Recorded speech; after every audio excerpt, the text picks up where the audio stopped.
हैं $1000 कैश में, और अगर आपको अचानक से इतने सारे पैसे मिल जाएं, तो बिना किसी रोक टोक के आप इन्हें कहाँ खर्च करोगे? उन्हें डिस्प्ले पर लगाया जाता है ताकि हम चुन सके कि हमें कौन से कपड़ों की जरूरत है।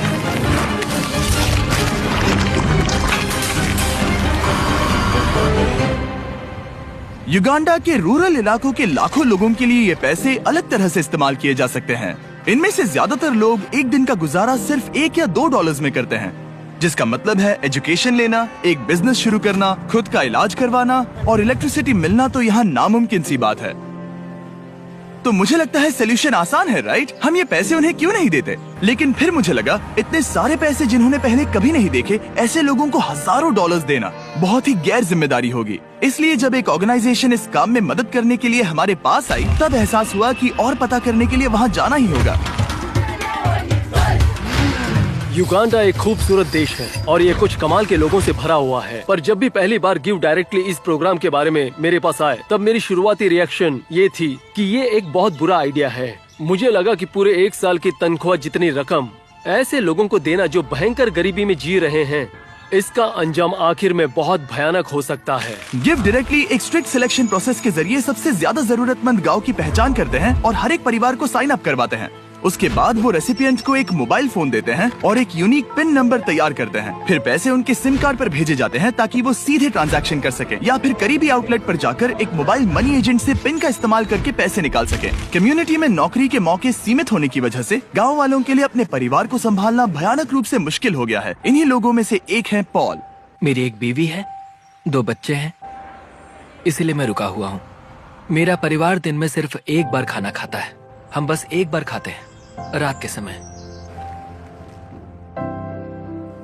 हमारे सामने ये चुनौतियां हैं। अगर पॉल के पास और पैसे होते तो वो उन्हें सिर्फ यहाँ एक बिजनेस शुरू करने में नहीं लगाता, बल्कि ये भी पक्का करता कि उसे और उसके बच्चों को अच्छी एजुकेशन भी मिल सके। मेरा लक्ष्य है कि मुझे सीनियर 4 क्लास का सर्टिफिकेट मिले। शायद तब मेरी जिंदगी और बेहतर हो जाए। वो करने के बाद भयंकर गरीबी में जीने वाले लोग काफी सीमित होते हैं। दिन का ज्यादातर वक्त वो घर का काम करते हैं और गरीबी के जिस उलझे हुए जाल में वो फंसे हुए, उससे खुद को आजाद नहीं कर पाते। 1 साल पहले टियान और लोकुरे की भी यही हालत थी। बच्चों ने स्कूल आधे में छोड़ दिया था और आस पड़ोस में काम पाना उनके लिए बहुत ही मुश्किल था। लेकिन एक बार गिव डायरेक्टली से डोनेशन मिलने के बाद उनकी जिंदगियां पूरी तरह से बदल गई। उन्होंने उन पैसों से वहाँ एक जमीन खरीदी और अब उन्होंने खुद की फसल उगाना भी शुरू कर दिया है। उन्होंने एक आटा चक्की भी खरीदी है जिसमें वो पूरे कम्युनिटी के लिए धान पीसते हैं और थोड़ा मुनाफा कमाते हैं। अब वो उसी मुनाफे से अपने घर में एक दुकान खोलने जा रहे हैं।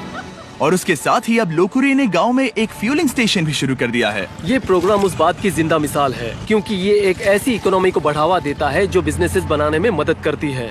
पर अभी सीधे पैसे देने के आइडिया के बारे में मुझे थोड़ा डर लग रहा है। इसीलिए हम ये समझने की कोशिश कर रहे हैं कि क्या हमें किसी और तरह से मदद करने से फायदा होगा।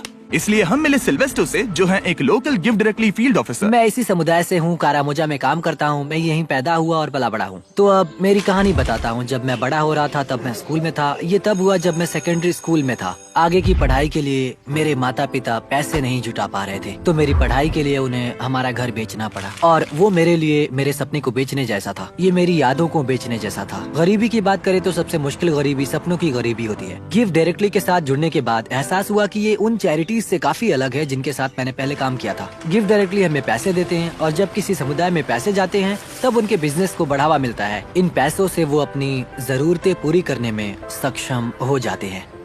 लोग यहाँ गरीबी की चपेट में हैं, इसलिए नहीं कि वो कोशिश नहीं करते या फिर वो काबिल नहीं है। वो इसलिए गरीबी में फंसे हुए हैं क्योंकि यहाँ मौके कम है। इन्हीं लोगों में से एक हैं जोसेफ, इस गांव के मुखिया। कुछ लोगों की जमीन है पर वो बहुत दूर है, इसीलिए हमें कुछ पैसों का इंतजाम करके कहीं और जाकर जमीन खरीदने की जरूरत है। हम घास से घरों को बनाते हैं जिसे दीमक बहुत तेजी से खा भी सकते हैं और वो घर ज्यादा दिन टिक नहीं पाते। और अगले साल फिर से वही चीज, घरों को तोड़ो, फिर से बनाओ या फिर उन्हें ठीक करते जाओ। पर घर उन कई समस्याओं में से एक है जिसका ये गांव सामना करते हैं। भूखमरी, गरीबी और एजुकेशन की कमी गंभीर रूप से इस पूरे कम्युनिटी को पीछे ढकेल रही है। गांव को संभालने के अलावा भी जोसेफ पर एक और बोझ है। जोसेफ को कुछ सीरियस हेल्थ कॉम्प्लिकेशंस भी हैं।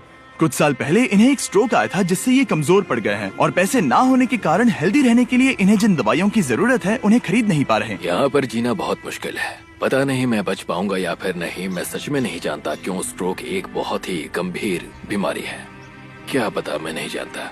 यहाँ पर सबकी अपनी अपनी अलग जरूरतें हैं और हम ये समझ गए हैं कि एक बेहतर भविष्य की ओर जाने के लिए इन लोगों की मदद करने का एक ही रास्ता है और वो है अपने परिवार के लिए सही फैसला लेने के लिए काबिल बनाना। इसीलिए हमने गिव डायरेक्टली की मदद करके इस गांव के 300 परिवारों को पैसे डोनेट करने का फैसला किया और आसपास के इलाकों को भी जो इन्हें भविष्य बनाने में मदद करेंगे। और क्योंकि गिव डायरेक्टली की टीम रेसिपिएंट डिस्ट्रीब्यूशन प्रोसेस को पूरा कर रही है जिसमें पूरा दिन लग सकता है, इसलिए डैन और डैरेन गाँव एक्सप्लोर करने निकल पड़े जहाँ वो 2 छुरी तेज करने वालों से मिले। क्या लगता है उनसे अच्छा कर पाएंगे? मैं जानता हूँ मैं कर सकता हूँ।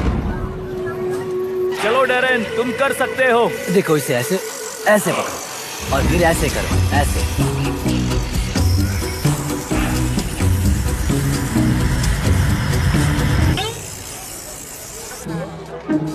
और अब होगा एक फाइनल टेस्ट। क्या वो मुर्गी लाने वाले हैं? नहीं नहीं, वो मुर्गियों को बिल्कुल नहीं लाने वाले। यहाँ पर भीड़ इकट्ठा हो गई है। हम देखने वाले हैं कि किसने सबसे अच्छी धार लगाई है। अगर वीडियो को पीछे करोगे तो देख पाओगे कि चाकू को धार लगाते वक्त कोई तो डैरेन की मदद कर रहा था और मैंने अकेले ही पूरी मेहनत की है। पहले एक प्रोफेशनल करके दिखाएंगे। हाँ ठीक है।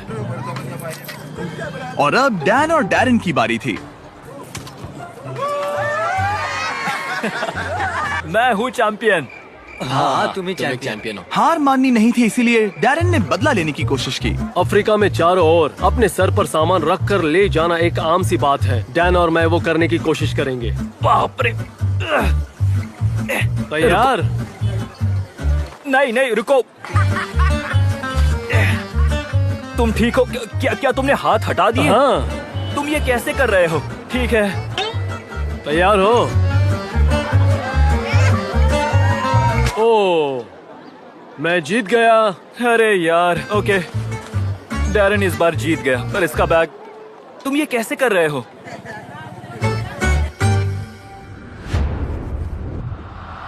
और अगले ही दिन वक्त था डिस्ट्रीब्यूशन का। आखिरकार वो पल आ ही गया। सारे पैसे करीब 10 मिनट्स में ट्रांसफर होने वाले हैं और आखिरकार इन सभी लोगों को वो मौका दिया जा रहा है ताकि वो गरीबी से बाहर आ जाए जिससे ये पूरी जिंदगी लड़ते आ रहे हैं। पर गांव में सभी लोगों में से जोसेफ सबसे ज्यादा फिक्र में थे।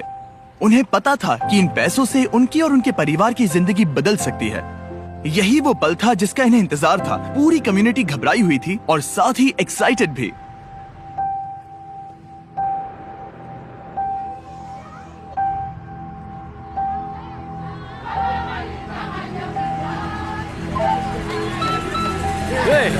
यस।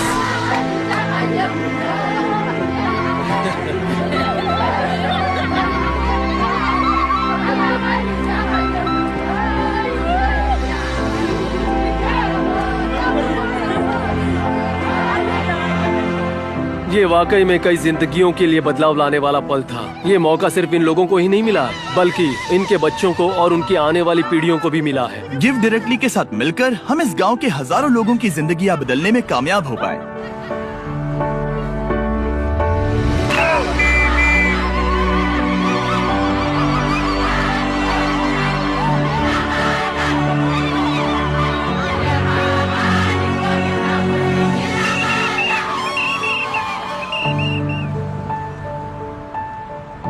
वो टेक्स्ट मैसेज मिलने के बाद अब वक्त था इन रेसिपिएंट्स के पैसे निकालने का।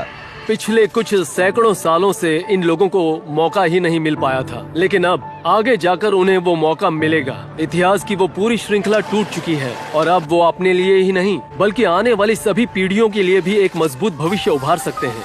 और कुछ लोगों ने उन पैसों को सही जगह इस्तेमाल करना शुरू भी कर दिया, जैसे कि रूथ इस बात की शक्तिशाली मिसाल है कि ये पैसे क्या साबित करने की क्षमता रखते हैं। गिव डायरेक्ट से पैसे मिलने से पहले मैं मेरे बच्चों को सहारा नहीं दे पा रही थी। मैं उनके लिए दवाइयाँ भी नहीं ले सकती थी। मैं बस एक हाउसवाइफ थी, इसलिए जिंदगी बहुत मुश्किल थी।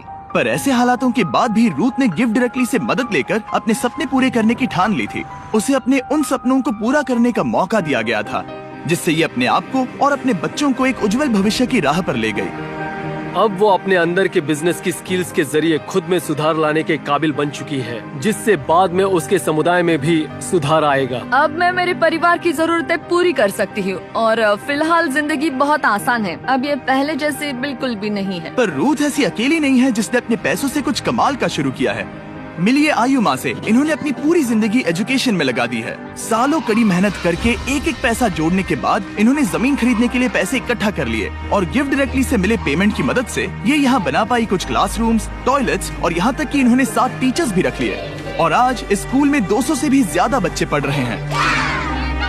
उन पैसों से इस कम्युनिटी में एक बहुत जरूरी फार्मेसी भी बनाई गई, हजारों स्टूडेंट्स की स्कूल फीस और यूनिफॉर्म्स के लिए मदद भी की गई, यहाँ तक कि सैकड़ों परिवारों के लिए घर भी बनाए गए। और ये पैसे कैसे खर्च किए गए उसके बस ये कुछ ही एग्जाम्पल्स हैं। जब भी इन लोगों को छोटे से छोटा मौका दिया गया, इन्होंने उसे ले लिया और वो तुरंत ही काम पर लग गए, ये जानकर कि अभी उनके पास एक ऐसा मौका है जो उन्हें पहले कभी नहीं मिला था। और ये मेरी पूरी जिंदगी के सबसे इंस्पायरिंग और मोटिवेटिंग बातों में से एक भी हो सकता है। ट्रिप को पूरा करने के लिए डैरेन और स्कूल देखने चला गया, जो कि गिफ्ट डायरेक्टली की मदद से अपने स्टूडेंट्स की संख्या को 650 से लेकर पूरे 980 तक ला पाया, वो भी एक हफ्ते में, क्योंकि अब उनके पेरेंट्स फीस भी दे सकते हैं और यूनिफॉर्म्स भी खरीद सकते हैं।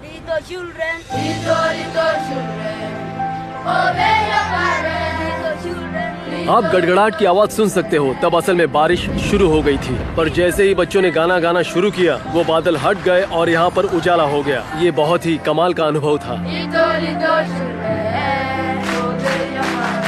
गिव डायरेक्टली ने साबित कर दिया कि हमारा शुरुआती शक बेबुनियाद था और ऐसे कई नए आइडियाज हैं जिनके बारे में सोचकर हम एक साथ एक उज्जवल भविष्य की रचना कर सकते हैं। पर और काम बचा है, इसीलिए हम गिफ्ट डायरेक्टली के साथ मिलकर और एक गांव को पैसे देने वाले हैं जो बस 1 मील दूर है। अगर मदद करनी है तो डोनेट बटन दबाइए या giveDirectly.org/beast पर जाइए ताकि हम और युगांडन्स की मदद कर सके। सब्सक्राइब